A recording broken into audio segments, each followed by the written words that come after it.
One sentence was all it took. In its echo, Arthur Bennett felt 60 years of work and quiet devotion fall away, swallowed by silence. "Arthur is useless," Sylvia said, her voice sharp enough to slice through the clinking of silverware. Before we move forward, please subscribe to the channel and share in the comments what time it is where you are right now. The room froze. A dozen hands gripped forks halfway to their mouths. Crystal glasses trembled slightly against oak. Someone coughed. Someone else laughed, too quickly, too nervously, as if laughter could patch over the cruelty just spilled across the tablecloth. Arthur stared at the roast beef on his plate, the juices spreading into the potatoes. The smell of rosemary and butter no longer stirred his appetite. Around him, the wallpaper's faded flowers seemed to lean in closer, listening, almost embarrassed for him. Sylvia leaned back in her chair, her smile thin. "He doesn't even know where the money goes," she added, raising her glass. "I manage everything. Always have." A cousin let out a chuckle, awkward and brittle. The sound echoed in Arthur's chest like glass cracking under pressure. This was not just embarrassment. It was the start of a family drama that no polite laughter could hide. He wanted to speak, to defend himself, but his throat tightened. The words jammed like traffic on a frozen road. All he could hear was the faint rattle of the chandelier above, each crystal trembling as if it too felt the weight of humiliation, the scent of deceit drifting just beneath the wine and roasted meat. When laughter cuts deeper than any knife, how does a man stop the bleeding? The night air was heavy as Arthur unlocked the door of 317 Oakwood Lane. The brass knob, worn smooth by decades of turning, gave way with a tired creak. Inside, the silence felt older than the house itself. A stack of envelopes leaned against the fruit bowl on the kitchen counter. He thumbed through them without opening a single flap. Electric bill, $140. Water, $94.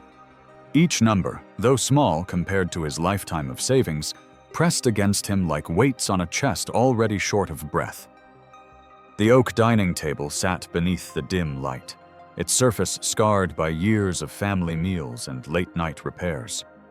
Arthur ran a hand across it, the grain rough in places, smooth in others, like the memory of a marriage that once felt whole. Near the corner, a framed photograph lay face down, dust gathering at the edges. He lifted it. Sylvia's smile was bright, younger, untouched by contempt. His own face, beside hers, looked as if it belonged to a man who believed in forever.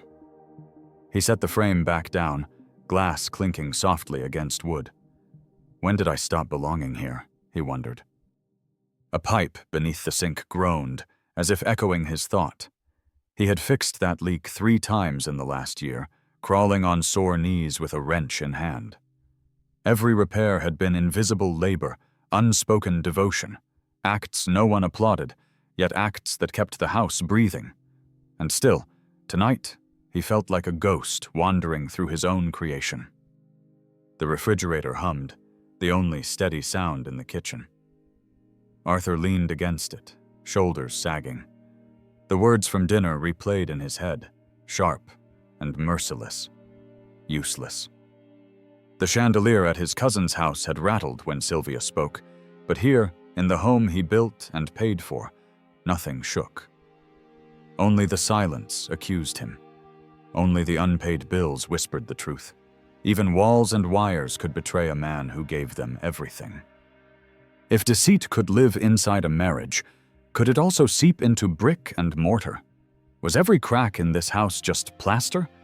Or was it memory trying to remind him of what was breaking?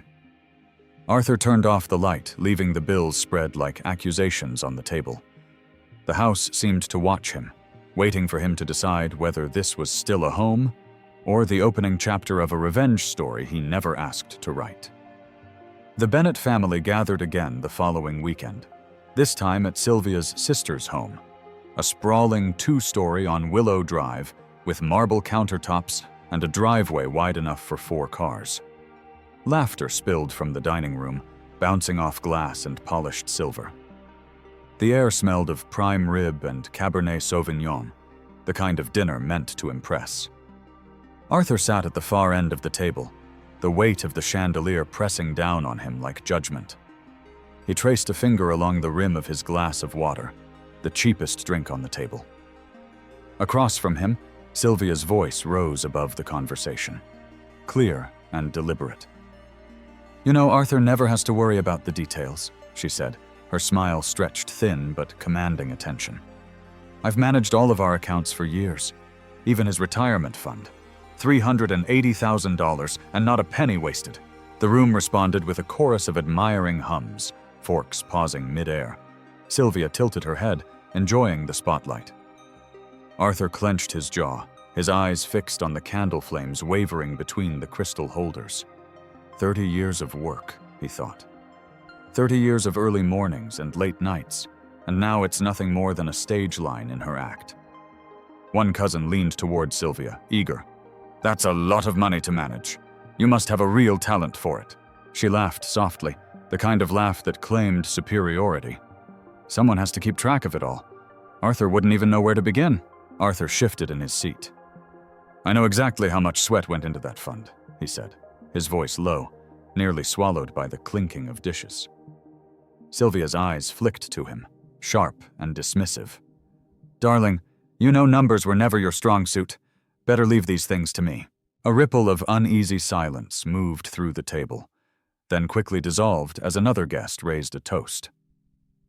The sound of crystal meeting crystal echoed like applause for the wrong actor in the play. Arthur swallowed hard. How does a man argue with charm? How does he fight deceit when it hides behind the mask of competence? He stared at the red wine filling Sylvia's glass and wondered when his own story had become a punchline at someone else's feast. 30 years of labor, and tonight I am reduced to a joke. The house was quiet at midnight, but Arthur could not sleep. He lay on his back, staring up at the ceiling of his bedroom. A jagged crack stretched across the plaster, branching out like the veins of an old tree. Under the pale glow of the street lamp outside, the fissure seemed alive, crawling slowly across the white surface, as though the house itself was splitting apart. He folded his hands on his chest, his breath shallow. Is this a branch of a family tree reaching for light? Or is it the mark of something broken? Betrayal etched into stone. The clock on the nightstand ticked past 12:47 a.m. The sound was steady, indifferent, reminding him that time moved forward even as his marriage seemed to wither. He thought of the photograph in the living room, Sylvia's smile once framed as promise. Now the same woman wielded her charm like a blade at dinner tables, leaving him bleeding in silence. The crack widened in his mind. He could almost hear it stretching, the plaster groaning faintly like an old man's sigh. He turned away, but the shadow of the line remained, carved into his thoughts. Sylvia's words returned uninvited. Arthur wouldn't even know where to begin. He closed his eyes, fists tightening against the sheets. 30 years of labor, and still she finds a way to reduce me to nothing. How many more nights will I stare at ceilings that refuse to hold? The house felt complicit, as if it knew what Sylvia had done, as if the walls themselves whispered of deceit too deep to ignore. Arthur rolled onto his side, pulling the blanket over his shoulder, but the question clung to him like dust. Was this home still a shelter? Or had it become the first witness to a story that would not end until every hidden fracture came into the light? If this story touched something deep inside you, please like and subscribe. Your support keeps these stories alive. The morning light filtered weakly through the blinds, striping the kitchen in uneven bars. Arthur shuffled in, slippers brushing the linoleum, and reached for the coffee pot. Empty. Sylvia had taken the last cup, of course.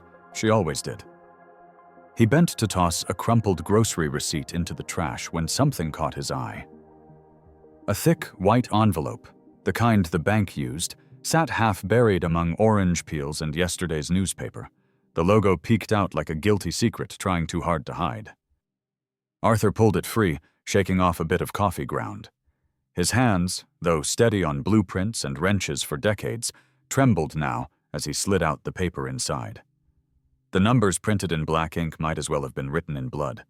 Withdrawal, 41,000 account holder, Sylvia Bennett. He blinked once, then again, as if maybe the amount would shrink if he stared long enough. It didn't. 41,000. Nearly a year of careful saving, gone in a single line of type. He set the envelope on the counter, staring at it like it might speak. "Well," he muttered, voice hoarse, "at least she didn't leave me the service charge." A bitter laugh slipped out, hollow and sharp, bouncing off the tiled walls. Even his own humor felt like betrayal. He pictured Sylvia, smiling across the table last weekend, boasting about how she managed everything. And now here it was, the proof he hadn't asked for. Discarded, like trash. If money is the marrow of trust, what does it mean when someone drains it in silence? His chest tightened, the kind of pressure that made men clutch at their ribs. Not pain exactly, but a warning. He pressed a palm against his sternum, breathing slowly. The envelope lay between them now, him and the truth he could no longer deny. Arthur folded the slip of paper, slid it back into the envelope, and tucked it into his jacket pocket. The kitchen clock ticked past 9:12 a.m., each second louder than the last. Was this the first fracture exposed, or only one of many waiting to be found? And how deep could a marriage sink before the floor gave way completely? The living room was dim, late afternoon light crawling across the carpet like it, too, was hesitant to stay. Arthur sat stiffly in the armchair, the envelope tucked into his jacket pocket as if it carried both the weight of evidence and the burden of betrayal. He waited for Sylvia, the tick of the grandfather clock behind him sounding more like a countdown than a rhythm. She entered with the ease of someone who believed the room was hers. Her perfume preceded her, sharp, floral, claiming space before her words did.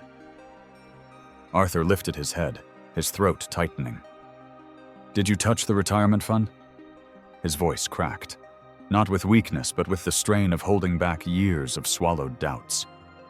Sylvia didn't flinch.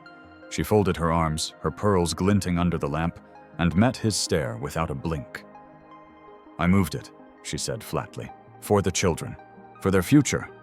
You'd rather sit on it until you're buried in the ground, letting it rot." Arthur leaned forward, elbows on knees, his hands pressed together like a man praying for air. "The future?" His laugh was dry, empty. "You took 30 years of sweat, 30 years of me crawling out of bed at 5 a.m., freezing in January on job sites, and you call that planning for the future? Or is it just another way of saying you spent it?" Sylvia tilted her head, her eyes narrow, calm in their defiance. "I did what you never had the courage to do. You call it spending. I call it control." Arthur rose to his feet, his shadow stretching long across the rug, reaching toward her like something alive. His voice cut the air, sharp as broken glass. "Or maybe you wasted more than the money. Maybe you wasted us." The words lingered, heavy, vibrating in the silence. The clock ticked past 5:47 p.m., each chime louder than the last, like a judge pounding his gavel. But Sylvia didn't yield. Her lips parted just enough for a reply, her tone quiet, precise, the kind of calm that kills faster than rage. "We were wasted long before this, Arthur. You just never noticed." His breath caught, a man reaching for air that wouldn't come. He tried to speak again, but his voice was drowned out. Not by her shouting, but by the cold certainty in her words, a certainty that left no space for his grief. The silence after was worse than any scream. The diner smelled of burnt coffee and butter, the kind of scent that clung to your clothes long after you left. At 7:30 in the morning, the booths were half filled with truck drivers, nurses just off their shifts, and a few lonely souls staring into their mugs as though answers might float there. Arthur sat across from Laura in a red vinyl booth, the kind that cracked at the seams. A chipped plate held half a pancake. syrup drying into a sticky amber crust. The coffee, $2.99 on the menu taped to the wall, was bitter but hot. He stirred it anyway, though he had stopped putting sugar in years ago. Laura leaned in, her hair still damp from the shower, her eyes sharp with worry. "Dad, you can't just let her do this to you. Don't let Mom erase everything you are." Arthur tried to smile, but it twisted halfway. He glanced at the window, where the morning sun caught the dust motes, making them shimmer like false promises. "Erase me? Laura, I already feel like a pencil rubbed to the nub." She reached across the table, her hand brushing against his. "That's exactly what she wants. To grind you down until there's nothing left. Fight back. Take a stand." Arthur's throat tightened. He remembered the $41,000 envelope, the confrontation, the look on Sylvia's face when she denied nothing. A marriage that once felt like oak beams now felt like drywall crumbling under pressure. "What do you want me to do?" he asked quietly, almost as if he were asking himself. "Go to court? Tear apart this family in front of everyone?" Laura didn't blink. "Dad, she already did. This isn't about saving a marriage anymore. It's about saving yourself." The clatter of dishes rang from the kitchen, the hiss of bacon on the grill punctuating the silence that followed. A waitress refilled Arthur's cup without asking, her notepad tucked under her arm.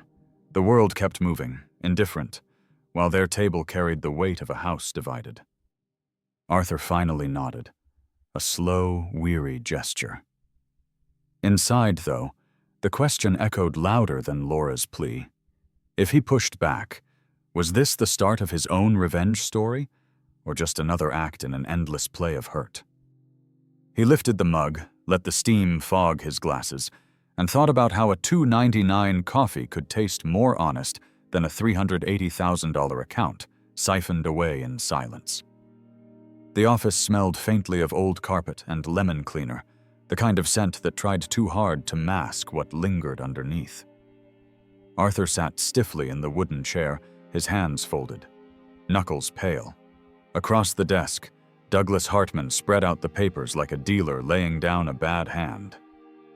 "Arthur," Douglas said, his tone both careful and firm, "this isn't a mistake. This is forgery." He tapped the document with a polished pen, then slid a photocopy forward. The signature at the bottom looked like Arthur's name had been dragged through water. Letters bloated, strokes uneven. Arthur had written his name on hundreds of forms, checks, and contracts over the years, and never once had his hand shaken like that.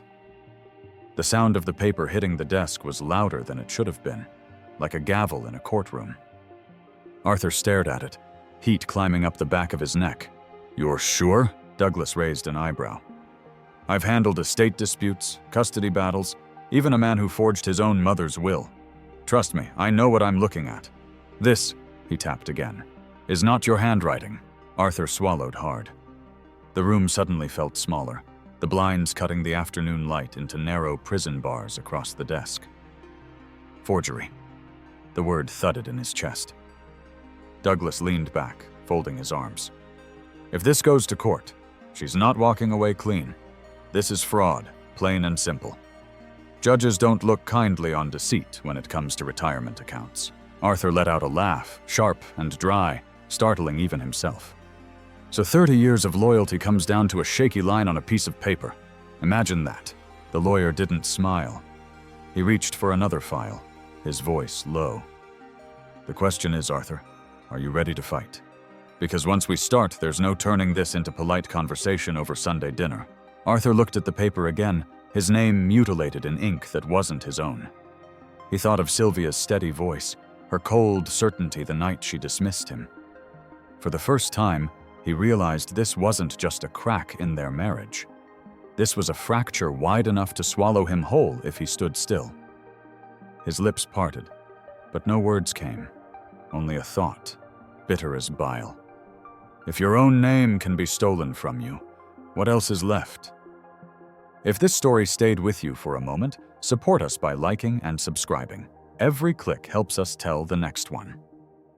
The office smelled faintly of printer toner and recycled paper. a sterile cage for secrets that refused to stay buried.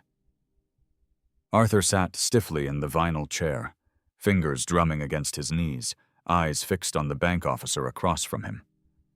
Irene Collins, sharp and methodical, adjusted her glasses and pushed a folder toward him. "These are the account statements you requested," she said, voice neutral, almost apologetic. She tapped a particular line, numbers shifting in neat columns like soldiers in formation. "Notice these transfers, recurring deposits to a joint account, not just Sylvia, but another person entirely. Dates, amounts, patterns, it's consistent over the past 8 months.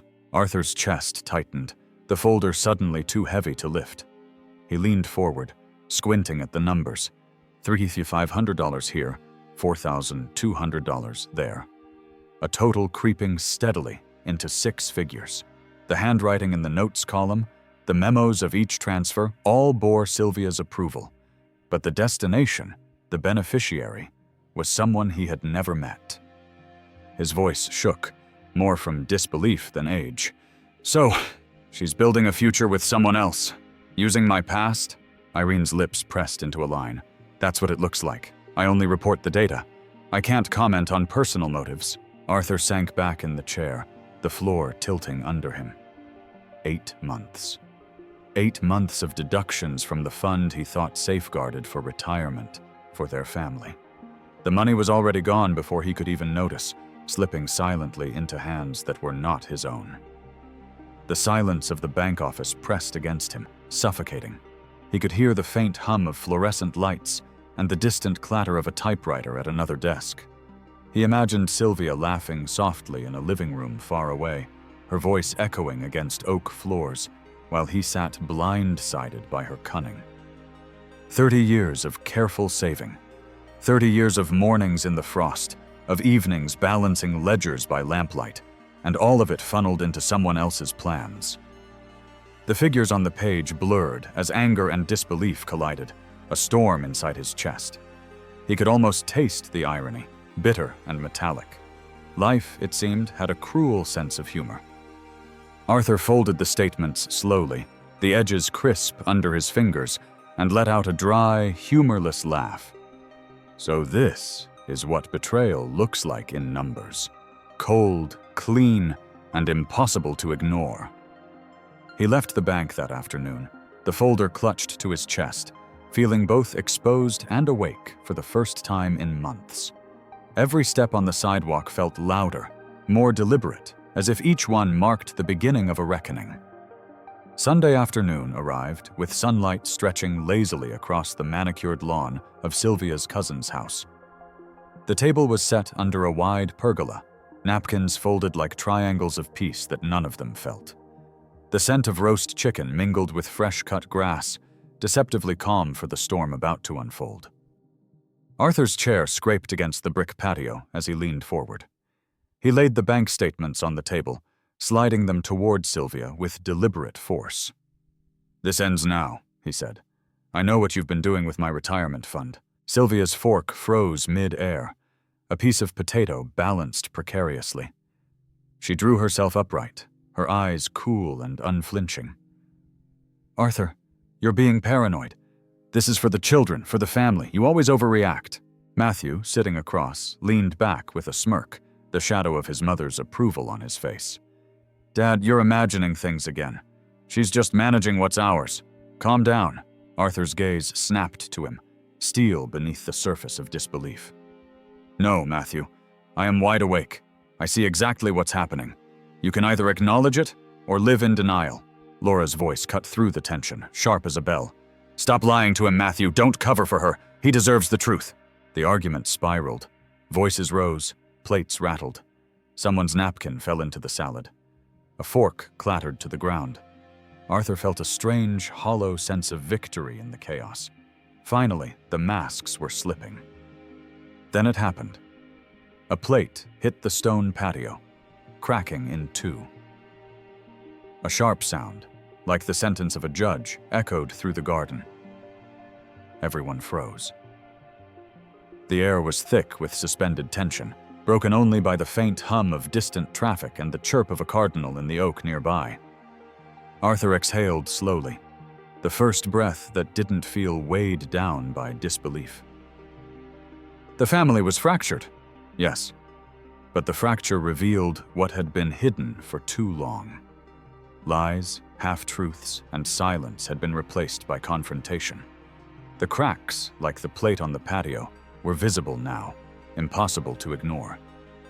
He glanced at Sylvia, at Matthew, then at Laura, who met his eyes with quiet determination. The table, once a stage for polished smiles and forced pleasantries, now bore the marks of truth, messy, uncomfortable, and real. And in that moment, Arthur understood that family, for all its drama, its pretenses and betrayals, could still be a battlefield for honesty. Every word, every accusation, every shattered plate was a line in a family drama written in bold. Arthur lingered in the hallway, pretending to straighten a crooked painting while listening intently. The muffled click of Sylvia's heels on the polished hardwood floor had become background music to his suspicion. He had learned long ago that the quietest steps often carried the heaviest secrets. Through the slightly ajar door of the study, he caught her voice, low and precise, the kind that demanded secrecy. "When the fund runs dry," she whispered, "he'll be worthless, nothing but an empty name on paper." The words struck Arthur like ice down the spine. Worthless. Not a husband, not a father, not the man who had built the life around her whims, just disposable. He crouched a little lower, heart hammering against his ribs as she continued, talking about transferring the remaining balance overseas, naming accounts, destinations, deadlines. Every detail, crisp and cold, made his chest tighten. The numbers she muttered, $27,400, $14,600, $9,800, added up not just to money, but to every plan she had carefully hidden from him, every lie woven into the life they shared. Arthur's hands curled into fists at his sides. He thought of their kitchen, the oak table polished by decades of family dinners. He remembered Laura's pleading eyes, Matthew's blind loyalty, the shattered plate on the patio. And now, this, Sylvia's truth, wrapped in code and whispers. "I was never her partner," he admitted silently. "Only her wallet, a vessel for her ambitions disguised as love." The hallway smelled faintly of dust and lemon polish, ordinary and domestic, but for Arthur, it had turned into a cage. He pressed his back to the wall, trying to keep his breathing even, while plotting the next move in the silent war that had just escalated. The stakes were no longer abstract. They were dollars, futures, and the fragile trust that had already crumbled. A laugh, dark and bitter, escaped his lips. "All these years," he murmured, "and I never realized I was just collateral." The secret call ended with a click, leaving him with silence and the weight of revelation. Every whisper had drawn a line in the sand. Every number she named was a step toward a betrayal far more deliberate than he had imagined. He straightened, tucking his hands into his pockets, eyes narrowing. The battle had begun in earnest. The faint hum of the heater in his small study was the only sound as Arthur sat back in his chair, letting memory pull him into the past. He could see himself, younger, sleeves rolled up, the smell of sawdust and machine oil clinging to his clothes. He remembered the long nights spent balancing ledgers by dim desk lamps, the early mornings crawling out of bed at 5 a.m., the relentless grind of overtime shifts that cost him vacations, celebrations, and sometimes even sleep. Every cent he saved was deliberate, tucked away in envelopes and bank accounts, a promise to a family he believed would notice. He could almost hear the laughter of Sylvia at some distant gathering, the clink of wine glasses, the silk dresses brushing the polished floors. And there he was, standing on scaffolding in January frost, hands raw, elbows aching, while the house grew around them on his labor alone. "I was the scaffolding holding this family up," he thought bitterly, and they climbed higher, leaving me to rust beneath their feet. The memory of paying bills down to the last cent, counting pennies so Laura could have piano lessons and Matthew could join the baseball league, made his chest ache. $23.50 for the groceries, $14.95 for gas, $8.99 for milk, each number a testament to sacrifice he thought mattered. He remembered skipping vacations, the cabin by Lake Michigan he'd always promised, instead spending Saturday nights in the glow of a single desk lamp, auditing accounts, tightening bolts, repairing pipes. The smell of sawdust and solder, the scratch of pen on ledger paper, all mingled into a symphony of devotion that went unacknowledged. Arthur's eyes drifted to the window, sunlight cutting across the dusty floorboards. The oak table in the dining room, scarred and polished by decades of hands, seemed to mock him now, silent witness to effort unappreciated, to loyalty exploited. "I gave everything," he whispered to no one. "And for what?" They climbed, and I rusted below. A laugh, bitter and quiet, escaped him. The irony of life weighed heavier than any paycheck ever could. He had invested his youth, his labor, his trust, and it had been spent without his consent, funneled into deceit and betrayal. The present pressed in again, the envelope in his pocket, the numbers, the secrets, the betrayal. The lost years weren't just memory. They were stakes in a war that had already begun. Every hour he had sacrificed, every cent saved, had built a foundation Sylvia had been quietly undermining.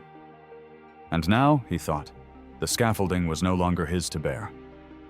If this journey stirred your heart, leave a like and subscribe. It's the fuel that lets us keep creating more.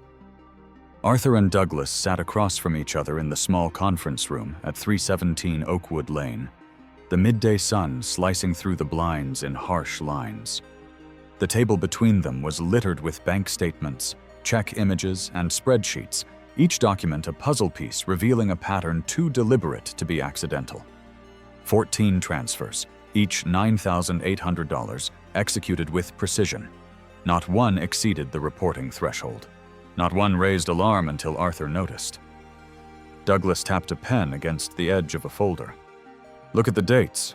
Every third Wednesday. Every time, almost like clockwork. She knew exactly what she was doing." Arthur ran a hand over his face, the skin rough from years of labor and sleepless nights. "It's methodical. Careful.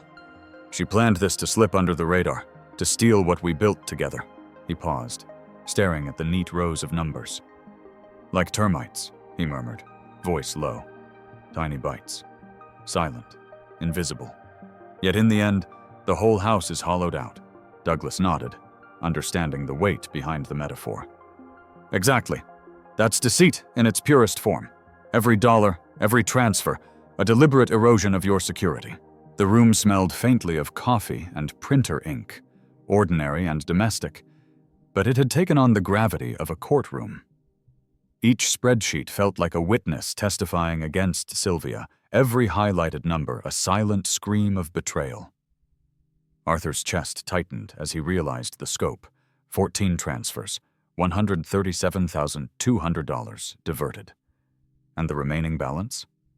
At risk, if she followed through with the overseas plan. He leaned back, letting the papers slide slightly. The weight of trust broken, of years spent building a life that could be undermined in increments, pressed down on him. He imagined the scaffolding of his efforts, the labor that had held his family steady, gnawed away quietly by hidden termites. Douglas's voice cut through the quiet. "We have everything we need to confront her legally. But more than that, we have the truth. That's something she can't take from you." Arthur exhaled slowly, a mixture of relief and determination flooding his chest. The foundation had been hollowed, yes, but now he knew where to strike. The battle ahead wasn't just about money. It was about reclaiming dignity, exposing betrayal, and standing firm. The sun shifted across the room, illuminating the edges of the papers like a spotlight on evidence.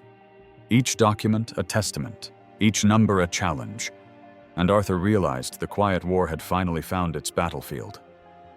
The courtroom smelled of polished wood, stale coffee, and the faint trace of anticipation. Arthur sat rigid, hands folded on the oak bench in front of him, feeling the weight of every stare. Sunlight slanted through the tall windows, catching dust motes like tiny witnesses hovering in the air. Sylvia sat across the aisle, her hands fidgeting with a silver bracelet, lips pressed into a thin line that barely concealed the tremor beneath. The judge, a man whose calm demeanor could slice through tension like a surgeon's scalpel, leaned forward, voice firm. "Mrs. Bennet, is it true that you forged these signatures?" His gaze locked onto Sylvia, unyielding, patient, yet impossibly sharp. Sylvia's lips parted, and a shiver ran through her shoulders. I did it for the family," she stammered, the words fragile, like glass threatening to crack under pressure. Arthur's voice, low but resonant, cut through the murmurs of the courtroom. "No, you did it for yourself. Nothing else." His eyes didn't waver. The betrayal of decades hung in the silence between his words and hers, tangible and suffocating. A clerk shuffled papers, and the faint squeak of leather shoes echoed across the polished floor. The courtroom held its collective breath. Even the usual coughs and whispers seemed swallowed by the gravity of the moment. Arthur felt the hum of tension wrap around him like a cloak, both familiar and suffocating. Sylvia's fingers clenched into fists, white-knuckled, the veneer of composure cracking. She started again, but no words could bridge the chasm of her actions, nor could they cover the pattern of transfers, the stolen $137,200, or the whispers of plans to move funds overseas. Every document Arthur had laid out was a nail in the coffin of her story. Arthur leaned back slightly, a bitter smile tugging at his lips. Years of silence, compromise, and overlooked sacrifices had led to this. The courtroom, once a space for polite procedure, had become an arena for raw truth. Every number, every signature, every whisper of deceit was now undeniable. The judge's pen scratched across paper, and for a moment the world seemed suspended. The silence was sharp, almost cruel, a reminder that justice was patient but relentless. Arthur's chest rose and fell with steady determination, the echo of lost years fueling him. The storm had broken, and the fallout would be swift. Even in the quiet, he could almost hear the faint, bitter laughter of irony. The family she claimed to protect was watching her unravel, one exposed lie at a time. The courtroom was thick with the scent of polished wood and tension, every eye fixed on the judge as he cleared his throat. Arthur sat upright, hands resting lightly on his knees, heart hammering in measured beats. Sylvia's face was pale, her composure finally cracking as the weight of evidence pressed down on her. The judge's voice cut through the quiet like a blade.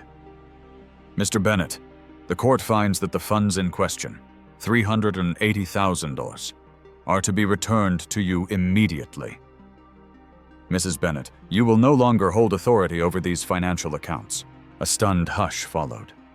Matthew's head lowered, eyes fixed on the floor, the shame of allegiance to a now exposed deceit pressing him down like a heavy coat. Laura's hand found Arthur's, warm and steady, a tether to the present, a reminder that some loyalty had remained unbroken. Arthur exhaled slowly, letting the words sink in. The justice delivered was precise, legal, unflinching, but it could not undo the years of quiet erosion, the stolen trust, or the gnawing ache of betrayal. Yet somehow, it offered him footing, a platform from which to reclaim the dignity that had been stripped away. He glanced at Sylvia, her eyes wide, flickering with disbelief, perhaps even a flicker of regret, or just recognition of her own recklessness. The money was returned, the account secured, the power shifted. It was not a cure, not a balm, but it was truth. Arthur's gaze drifted to the ceiling, imagining the scaffolding of his life, long eroded by hidden termites of deceit, now reinforced, if only just enough to stand tall again. Justice does not heal all wounds, he thought, but it gives me the strength to stand. A soft murmur of agreement passed through the few friends and family present, the echoes of a family drama now tempered by consequence. Arthur squeezed Laura's hand, letting himself feel a quiet surge of hope amid the remnants of betrayal. Outside, sunlight spilled across Oakwood Lane, glinting off the courthouse steps. Arthur knew the battle for trust and peace was far from over, but today he had reclaimed something unassailable: truth. Arthur sat alone on the creaking oak bench of 317 Oakwood Lane, the sun dipping low over the quiet street. Shadows stretched across the pavement, melting into the garden he had once tended with care, each plant a witness to years of small, steady labor. The air carried the faint scent of summer roses and old wood, mingling with the quiet hum of distant traffic, a reminder that life moved on even when hearts were bruised. He rested his hands on his knees, letting the warmth of the fading sun seep through. His eyes traced the outlines of familiar houses, the same windows and rooftops he had passed countless times, yet now they seemed to hold a different meaning. The echoes of betrayal, courtroom battles, and long nights of quiet doubt lingered, but they were tempered by clarity. He had survived the storm of deceit, the calculated erosion of trust, and had reclaimed his footing. When he closed his eyes for a moment, he remembered the laughter of Laura and the solidarity she offered, Matthew's reluctant acknowledgement of truth, and even the cold certainty in Sylvia's eyes.